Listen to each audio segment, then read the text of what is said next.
It all started with a message that wasn't meant for anyone alive. And if you think that sounds dramatic, wait until you hear what happened next because I promise you, by the time this story ends, you'll be questioning every tiny creak in your house tonight. So there I was, sitting alone in my apartment at exactly 2:17 a.m.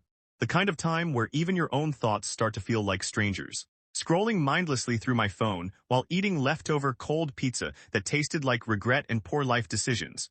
When suddenly, my phone buzzed with a notification from an unknown number. Which is already suspicious because the only people who text me at that hour are either scammers or my one chaotic friend who thinks emergency means he can't find his socks.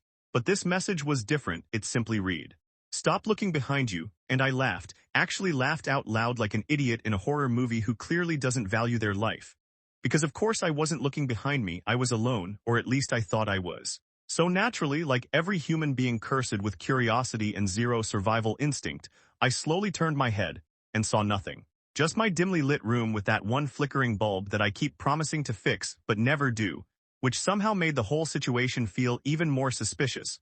So I shook it off. Muttered something about people these days, as if I wasn't the one about to make terrible choices, and went back to my phone. But then another message came. You looked, and this time I didn't laugh, because unless this was some next-level prank involving invisible ninjas, there was absolutely no way anyone should know that, so I typed back, trying to sound brave even though my thumbs were shaking like I had just drunk 10 cups of coffee. Who is this? And the reply came instantly, which is never a good sign. I'm closer than you think. And at that exact moment, my chair made a loud dragging noise across the floor.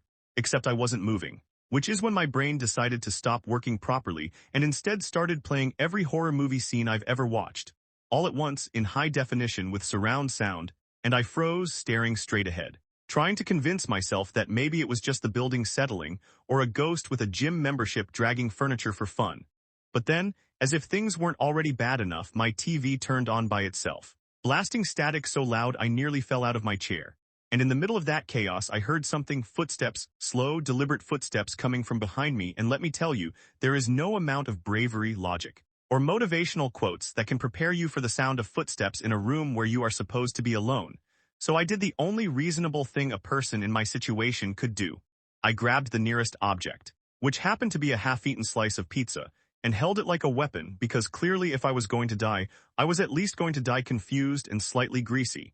And then I spun around faster than my dignity could keep up, ready to confront whatever nightmare had decided to ruin my night, only to find absolutely nothing again, which somehow made it worse, because at least a visible monster gives you something to scream at, but invisible terror.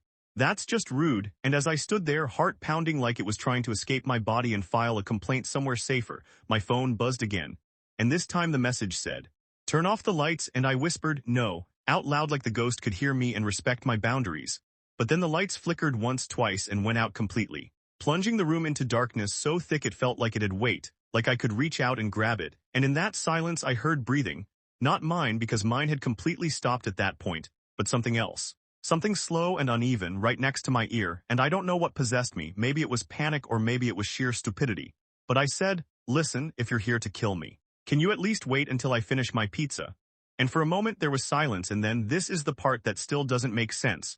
The breathing stopped, and a voice, calm and slightly annoyed, whispered, "You have terrible taste in toppings." And before I could even process the fact that my potential murderer was judging my food choices, the lights came back on, and standing in front of me was my friend, holding my spare key, looking equally confused and mildly offended. Because apparently he had come over unannounced, seen me talking to myself in the dark while holding pizza like a weapon, and decided to play along with the text using an app, which, I'm not going to lie, was both the most terrifying and the most disrespectful thing anyone has ever done to me.